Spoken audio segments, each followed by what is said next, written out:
એક કેન્સરના ડોક્ટર, એક પ્લાસ્ટિક સર્જન, ચામડીના ડોક્ટર કે ઇવન એક ડોક્ટર કેવલ જાતે એવું અનુભવે છે કે તે ક્યારેક કર્મને આધીન નિમિત્ત બને છે.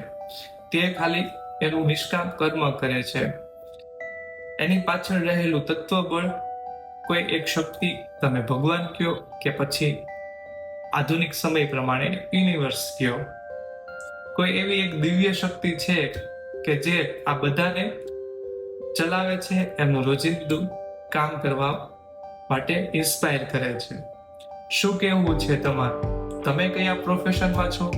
તમારો ખુદનો રિયલ અનુભવ કેવો રહ્યો છે, એ પછી યુનિવર્સ સાથે હોય કે ભગવાન સાથે હોય, કમેન્ટ સેક્શનમાં જરૂર જણાવજો. મળીએ ફરી એક નવા વિડીયોમાં નવા વિચાર સાથે.